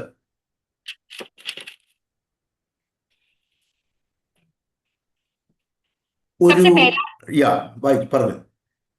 सबसे पहला गवाही 10वां अध्याय का 6 और 7 में हम देखते हैं। കേട്ടോ, അവിടെ 6ഉം 7ഉം വാക്യത്തിന്റെ അകത്ത് ഇനിയും കാലം ഉണ്ടാകുകയില്ല, 7ാമത്തെ ദൂതൻ കാഹളം ഓതുവാനിരിക്കുന്ന നാദത്തിന്റെ കാലത്ത് ദൈവത്തിന്റെ മർമ്മം അവൻ തന്റെ ദാസന്മാരായ പ്രവാചകന്മാർ അറിയിച്ചു കൊടുത്തതുപോലെ നിവൃത്തിയാകുമെന്ന് ആകാശവും അതിലുള്ള ഭൂമിയും അതിലുള്ള സമുദ്രവും അതിലുള്ളതും സൃഷ്ടിച്ചവനായി എന്നേക്കും ജീവിച്ചിരിക്കുന്നവനെ ചൊല്ലി സത്യം ചെയ്തു. സത്യം ചെയ്തു. 10वां अध्याय उसका 6 और 7। और जो युगानुयुग जीवता है और जिसने स्वर्ग को और जो कुछ उसमें है, पृथ्वी को और जो कुछ उस पर है, समुद्र को और जो कुछ उसमें है सृजा, उसी की शपथ खाकर कहा, अब तो और देर न होगी, वरन 7वें स्वर्गदूत के तुरही फूकने पर होने वाले शब्द के दिनों में परमेश्वर का गुप्त मनोरथ उस सुसमाचार के अनुसार जो उसने अपने दास भविष्यवक्ताओं को दिया पूरा होगा। ആണ്ടോ, ഇവനൊരു സുവിശേഷം പറയുക, ഒരു സാക്ഷ്യം പറയുകയാണ്. ഇനി നടക്കാൻ പോകുന്ന കാര്യങ്ങളെക്കുറിച്ചുള്ള വിഷയങ്ങളെക്കുറിച്ച് ഇങ്ങനെ പറയുകയാണ്. 7ാമത്തെ മുദ്ര പൊട്ടിച്ചു കഴിഞ്ഞാൽ, അല്ല, കാഹളം ഊതിക്കഴിഞ്ഞാൽ നടക്കാൻ പോകുന്ന പല കാര്യങ്ങളുണ്ട്. അപ്പം ആ വിഷയങ്ങളെക്കുറിച്ച് താൻ ഒരു സാക്ഷ്യം പറയും.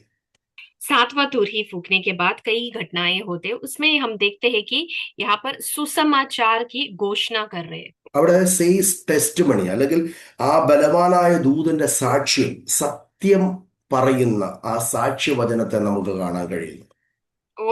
वो शक्तिशाली स्वर्गदूत का गवाही जो सच्चाई है, सच है, वो हम देखते हैं। രണ്ടാമത്തെ സാക്ഷ്യം നമ്മളിപ്പോ വായിച്ച 3ാമത്തെ 11ന്റെ 3, 2 സാക്ഷികൾ ദൈവം ഈ ഭൂമിയിലേക്ക് അയക്കാൻ പോകും.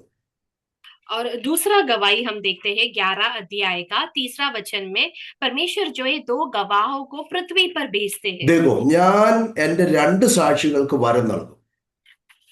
वहां पे लिखा है कि मैं अपने 2 गवाहों को ये अधिकार दूंगा। അവർ 1260 ദിവസം പ്രവചിക്കും. वो लोग 1260 दिन तक भविष्यवाणी करेंगे। 7ാമത്തെ വാക്യത്തിൽ പറയുമ്പോൾ അവരുടെ സാക്ഷ്യം തികച്ച ശേഷം ആഴത്തിൽ നിന്ന് കയറി വീഴുന്ന മൃഗം അവരെ ആക്രമിക്കുന്നു, കൊല്ലുന്നു. ആ വിഷയങ്ങളെ കുറിച്ച് നമ്മൾ കാണും. 7वां वचन में लिखा है, जब वे अपनी गवाही दे चुकेंगे तो वह पशु जो अतः कुंड में से निकलेगा उनसे लड़कर उन्हें जीतेगा और उन्हें मार डालेगा।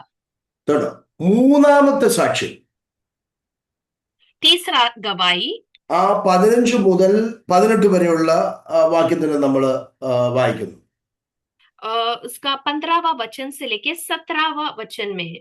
ഓക്കെ, അവിടെ 7ാമത്തെ ദൂതൻ ഊതിയപ്പോൾ രാജ്യത്വവും നമ്മുടെ കർത്താവിനും അവന്റെ ക്രിസ്തുവിനുമായി തീർന്നിരിക്കുന്നു, അവൻ എന്നേക്കും വാഴുമെന്ന് സ്വർഗത്തിലൊരു മഹാഘോഷം, സ്വർഗത്തിൽ നിന്ന് വിളിച്ചു പറയുന്ന ഒരു ഘോഷം.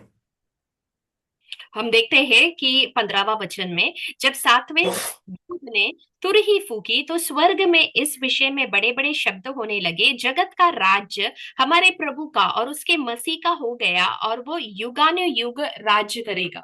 ഈ 10ഉം ഈ 11ഉം അധ്യായം നമ്മൾ വായിക്കുമ്പോൾ 10वां अध्याय और 11वां अध्याय अध्ययन करते वक्त നമ്മൾ പഠിച്ചുകൊണ്ടിരിക്കുന്നത് 7 വർഷം ഈ ഭൂമിയിൽ നടക്കുന്ന കാര്യങ്ങളെക്കുറിച്ചുള്ള ആ ന്യായവിധിയെക്കുറിച്ചാണ്. हम जो अध्ययन कर रहे 7 वर्ष इस पृथ्वी में होने वाला क्लेश के विषय में है या न्याय के विषय में। അവിടെ നമ്മൾ ഈ 7 വർഷത്തെ 2 ഭാഗമായിട്ടാണ് പഠിക്കുന്നത്.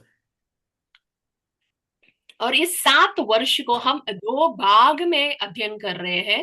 അപ്പോൾ ഈ 3.5 വർഷത്തെ ആദ്യത്തെ ഭാഗം, അത് കഴിഞ്ഞിട്ടുള്ള 3.5 വർഷത്തെ അവസാനത്തെ ഭാഗം, അങ്ങനെ 2 ഭാഗമായിട്ടാണ് നമ്മൾ ഈ 7 വർഷം പഠിക്കുന്നത്. इस മൂന്നരയും सात മൂന്നരയും. इस 7 वर्ष को हम 2 भाग में अध्ययन कर रहे हैं. सबसे पहला 3.5 वर्ष, फिर उसके बाद वाला 3.5 वर्ष.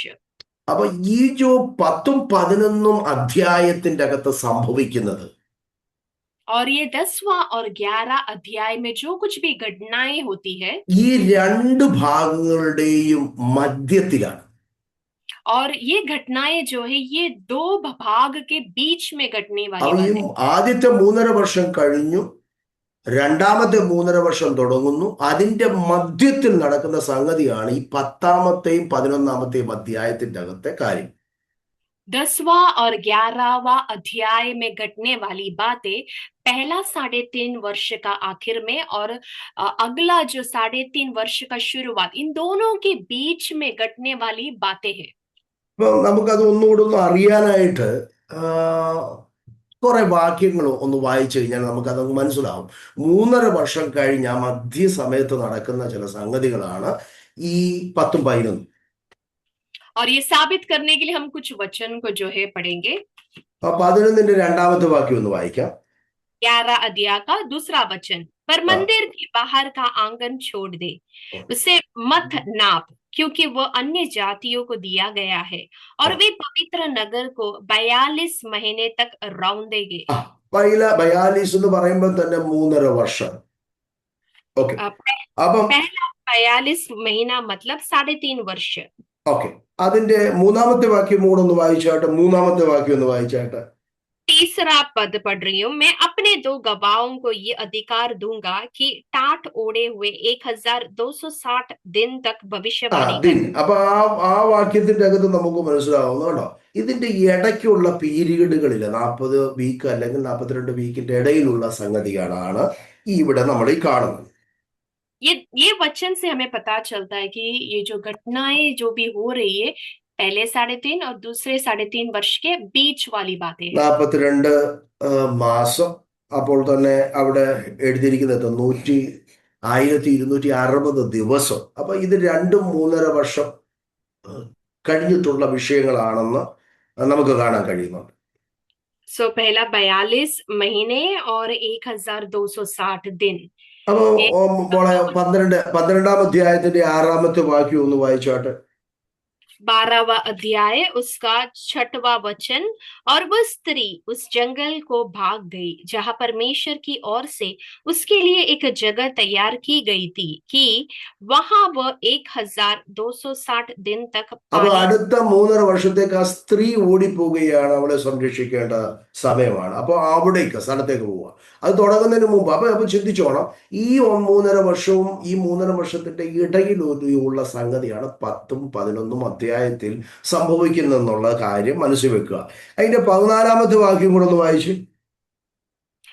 उसका 14वां वचन. पर उस स्त्री को बड़े उकाब के 2 पंख दिए गए कि हम्म, सांप के सामने से उड़कर हम्म. जंगल में उस जगह पहुंच जाए जहां वह एक समय और समयों और आधे समय तक पाली जाए. കണ്ടോ, ഒരു കാലവും ഇരുക്കാലവും അരക്കാലവും പോറ്റി രക്ഷിച്ചു.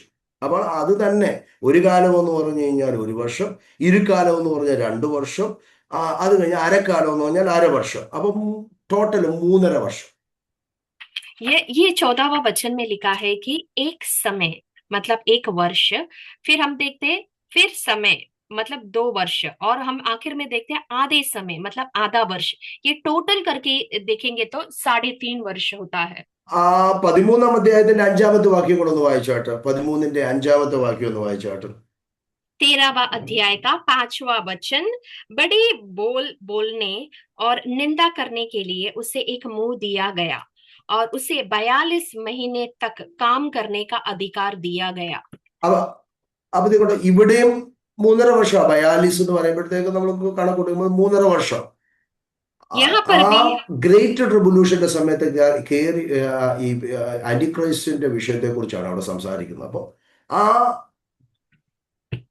ഒന്ന് ചിന്തിക്കേണ്ടത് മൂന്നര വർഷത്തിന്റെ ഇടയിലുള്ള സംഗതിയാണ് 10-11 അധ്യായത്തിന്റെ അകത്തെ വിഷയമെന്ന് ചിന്തിക്കാനും വേണ്ടിയാണ് ഞാൻ ഇത് എല്ലാം നിങ്ങളെ ഓർപ്പിച്ചത്.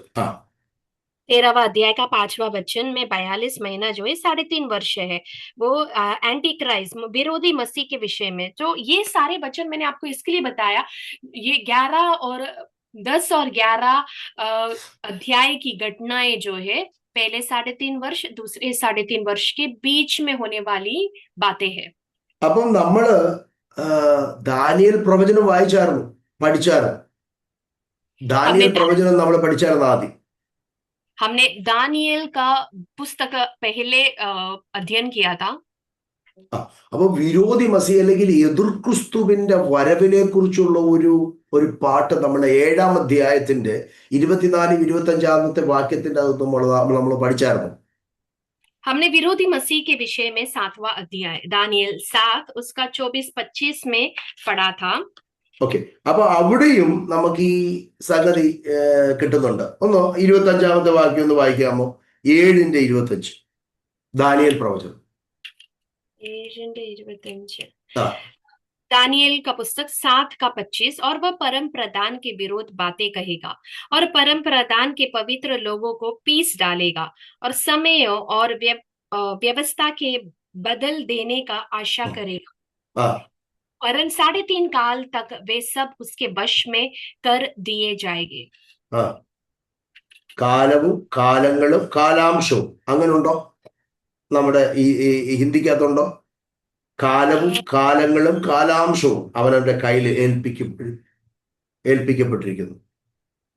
അവർ അവന്റെ കയ്യിൽ ഏൽപ്പിക്കപ്പെട്ടിരിക്കുന്നു. 25-ലില്ലേ? ഇല്ല. നമ്മൾ വായിച്ചതുപോലെ കാലങ്ങളും കാലങ്ങളും കാലാംശവും. उधर लिखा है समय और व्यवस्था के बदल देने की आशा करेगा. അങ്ങനെ എഴുതിയുള്ളൂ. കണ്ടിന്യൂ വായിച്ച് ഒന്നുകൂടെ വായിക്കാം. और 24 വായിക്കണോ പാസ്റ്റർ? 24 വായിച്ചു. അപ്പൊ എന്നാൽ കിട്ടുമായിരിക്കും, അവിടെ ഉണ്ടായിരിക്കും. उन 10 सिंहों का अर्थ यह है कि उस राज्य में से 10 राजा उठेंगे.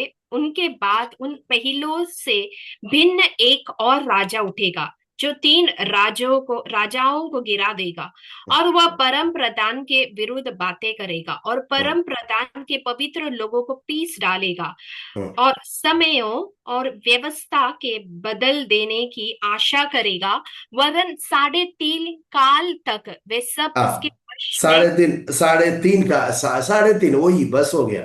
3.5 काल तक मतलब 3.5 वर्ष के विषय को बता रहा है. 3.5 काल तक. അത് ആ വാക്യത്തിന്റെ അകത്ത് തന്നെ നമുക്ക് കിട്ടുന്നുണ്ട്.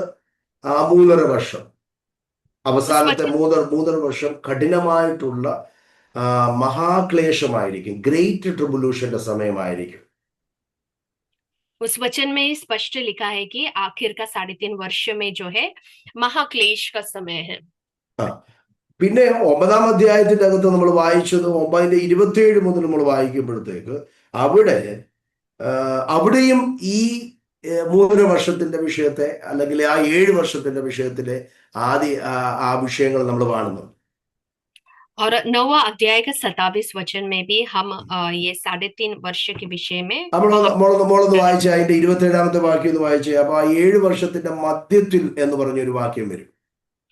और दानियल का पुस्तक 9वां अध्याय उसका 27 वचन, वह प्रधान एक सप्ताह के लिए बहुतों के संग दृढ़ वाचा बांधेगा, परंतु आधे ही सप्ताह के बीतने पर वह मेल बलि और अन्न बलि को बंद करेगा और कंगूरे पर उजाड़ने वाली घृणित वस्तुएं दिखाई देगी और निश्चय ही टनी हुई बात के समाप्त होने तक परमेश्वर का क्रोध उजड़ने वाले पर पड़ा रहेगा. ഇതിന്റെ അകത്ത് കണ്ടോ, 3.5 വർഷത്തെ കഴിയുമ്പോഴത്തേക്ക്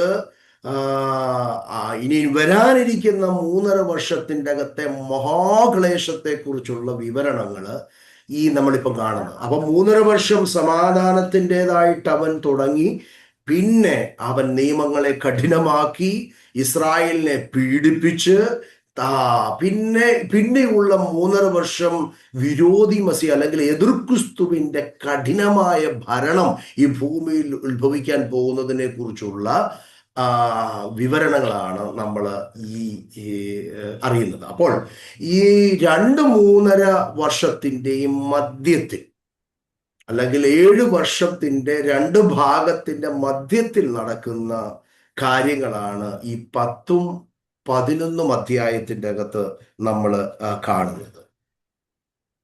और हमने जो 27 वचन में पढ़ा उसमें उससे ये वर्णन हमें मिला है कि पहले 3.5 वर्ष में जो है विरोधी मसीह जो है बहुत दृढ़ वाचा बांधेगा सबसे, एंड देन उसके आखिर का 3.5 वर्ष में जो है उसका कठिन अधिकार को देखते इसराइल को जो है वो उपद्रव करने का बातें वहां लिखा गया है। इसका मतलब पहला 3.5 वर्ष और दूसरा 3.5 वर्ष, ये दोनों वर्ष के बीच का समय जो है वहां पर जो भी घटता है वो अध्याय 10 प्रकाशित वाक्य 10 और 11 में वर्णन किया है। ആമേൻ, ആമേൻ, ആമേൻ. അപ്പോൾ ഈ 11 ഞാൻ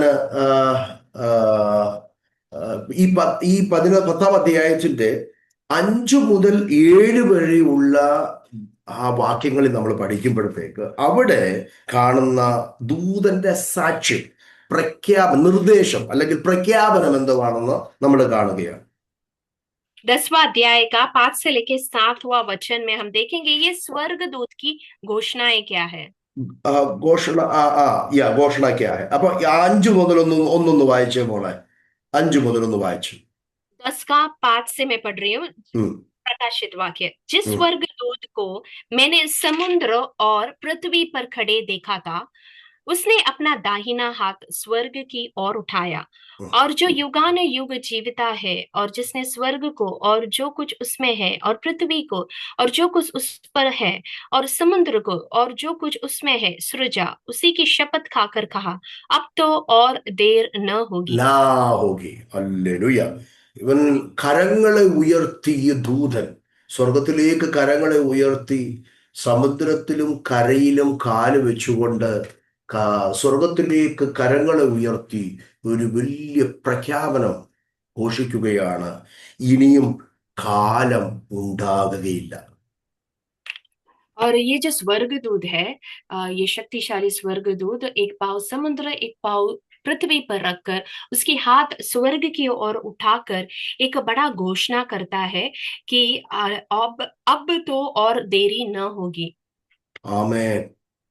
ഇനിയും ഈ കാര്യങ്ങളെല്ലാം സത്യമാണ്. ये सारी बातें सच है। ഈ മുദ്രകൾ പൊട്ടിച്ചപ്പോൾ നടന്നത്, ഈ 6 കാഹളം ഊതിയപ്പോൾ നടന്നത്, നീ 7ാം കാഹളം ഊതാൻ പോകുമ്പോൾ നടക്കുന്നത്, ഇനി നടക്കാൻ പോകുന്ന സംഗതികളെല്ലാം സത്യമാണ് എന്ന് ഭൂമിയുടെ മേലും സമുദ്രത്തിന് മേലും കാലുകൾ വെച്ച് ആകാശത്തിലേക്ക് തന്റെ കരങ്ങളെ ഉയർത്തി ഘോഷിച്ചു പറയുകയാണ്. और ये जो स्वर्गदूत है, ये शक्तिशाली स्वर्गदूत ये घोषणा करता है, एक पैर समुद्र में रखे एक पैर पृथ्वी पर रखे, 6 तुरहिया फूकने के बाद और 7वां तुरही फूकने के बाद जो कुछ भी हो रहा है, जो कुछ भी हुआ है वो सच है, ये घोषणा कर रहा है। ആമേൻ. ഇന്ന് ഈ രാത്രിയിൽ ഈ വചനങ്ങളൊക്കെ നമ്മളിങ്ങനെ കേൾക്കുമ്പോൾ ഒരു കാര്യം നമ്മുടെ ഉള്ളിൻ്റെ അകത്തേക്ക് കടന്നു വരണം. ഇതുവരെ നടന്നതും ഇനിയും നടക്കാൻ പോകുന്നതും അത് ദൈവത്തിൻ്റെ മർമ്മമാണ്, അത് സത്യമാണ്, അത് അപ്രകാരം തന്നെ നടക്കും. അതിനെ ആഴമായി വിശ്വസിച്ച് കർത്താവിന് വേണ്ടി ഒരുങ്ങുവാൻ തന്റെ കാന്ത തയ്യാറാകുക.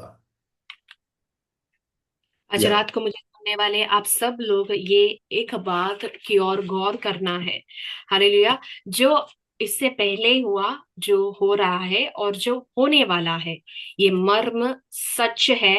और आपको जो है विश्वास करके परमेश्वर का दुल्हन जो है, हालेलुया, यीशु का दुल्हन तैयार होना है।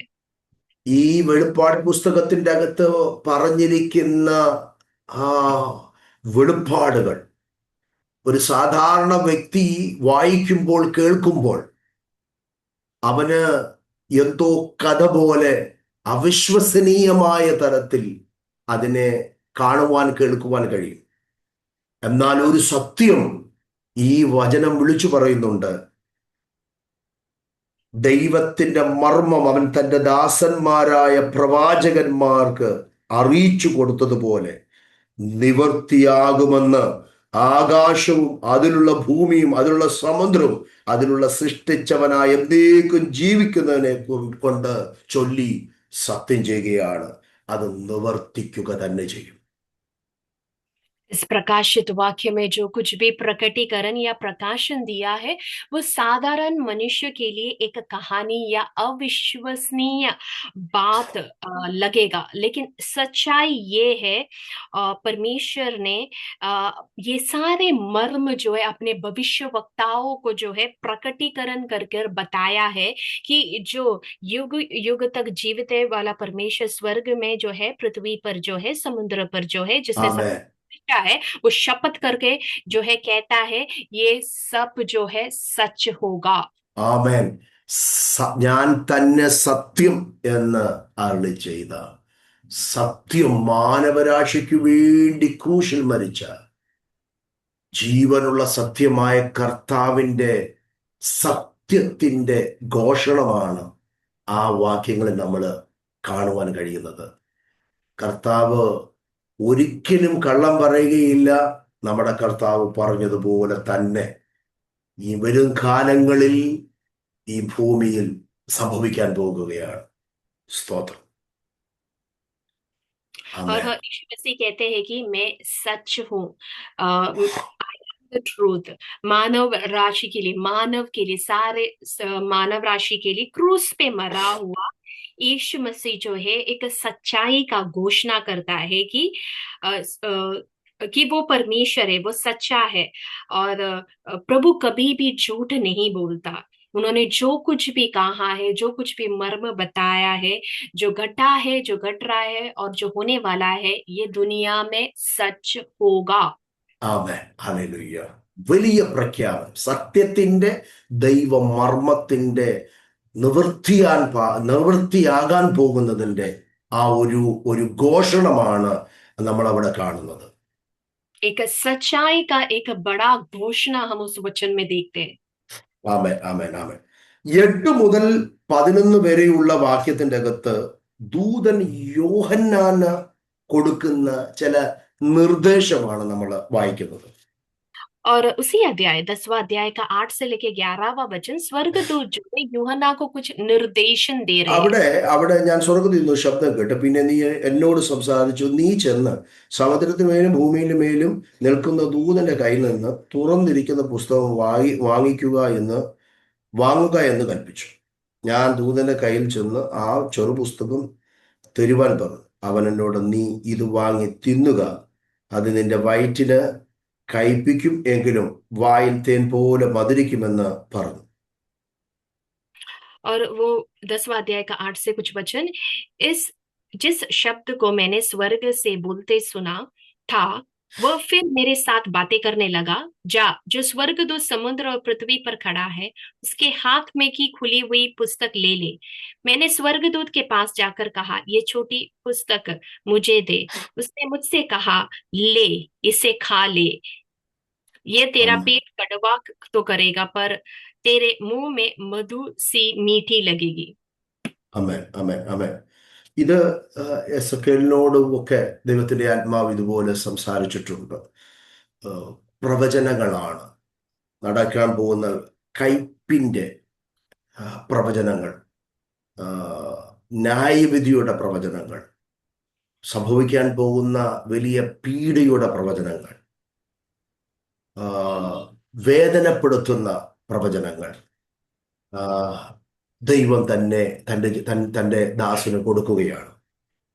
हम देखते हैं यही बातें जो है इस्राएल भविष्यवक्ता के साथ भी हुआ। परमेश्वर ही जो है अपने भविष्यवक्ता को ये देते हैं, ये पुस्तक जो है देते हैं जिसमें कड़वा है, कड़वापन है, न्याय का विषय है, पीड़ा है, दर्द है। ആമേൻ. പ്രവചനങ്ങൾ കഠിനമാണ്, അത് കയ്പാണ്.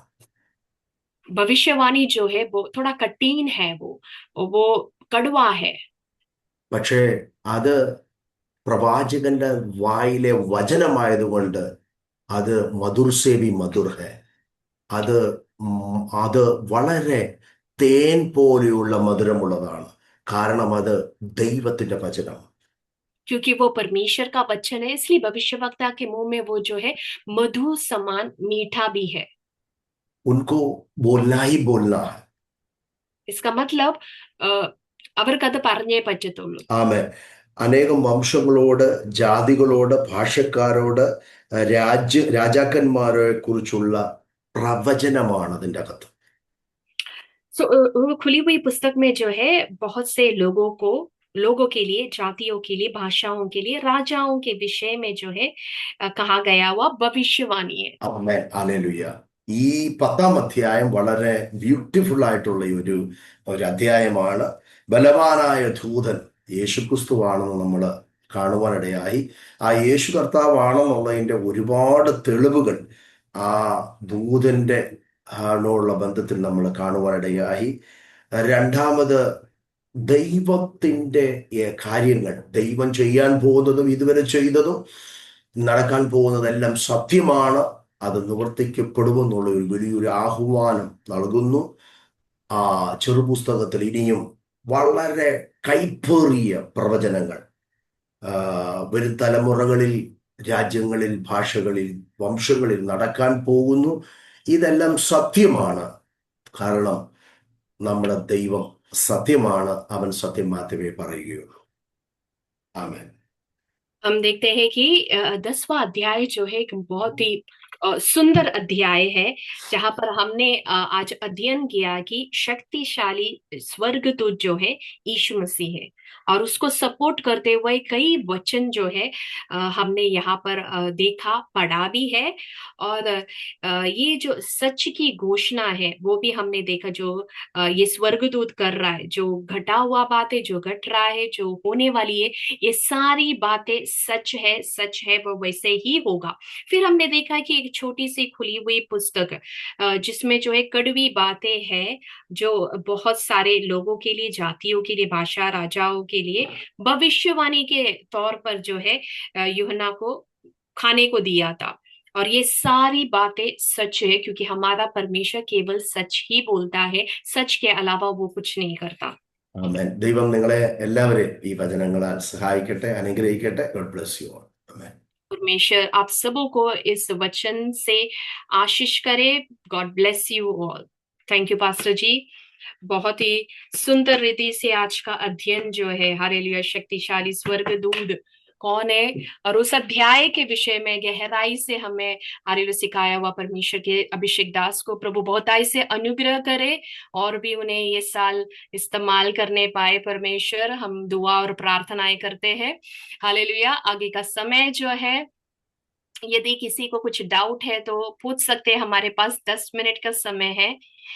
आज जो कुछ भी हमने सीखा है उस विषय में किसी को कुछ सवाल है या शक है, या कुछ रेफरेंस के विषय में आपको बात करना है, तो इस वक्त आप अनम्यूट करके बोल सकते हैं। डाउट क्लियर करने का समय है।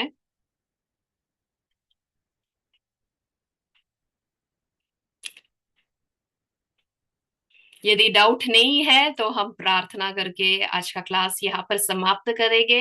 मैं परमेश्वर के अभिषेक दास जो पास्टर अंकल के पास हैंड ओवर देना चाहती हूँ, जो प्रार्थना करके को समाप्त करेंगे। प्रभु का पवित्र नाम की महिमा हो। हमें कई महीने से प्रकाशित वाक्य हम सीखते आया है। प्रभु के दास बहुत कष्ट उठा के हमें समझाते रहा। ये प्रकाशित वाक्य समझना बहुत आवश्यकता है, क्योंकि ये सीखते सीखते हम इसके साथ साथ प्रभु का आगमन के लिए तैयार होना है। Praise the Lord, hallelujah. क्योंकि जो घटनाएं हम अभी सीखा है, ये सब होने वाला परमेश्वर का सच्चाई मर्म है, रहस्य बात है, परमेश्वर का गुप्त बात है। ये प्रभु हमें समझाता है। ये समझने के लिए हमें प्रभु सहायता करना है। और हम देखता है जो प्रभु का जो वाणी है, जो वचन है, जो मानने वाला धन्य है, ऐसा लिखा है। सिर्फ सुनने वाला नहीं, पढ़ने वाला नहीं, मानने वाला धन्य है। मतलब प्रभु का वचन जो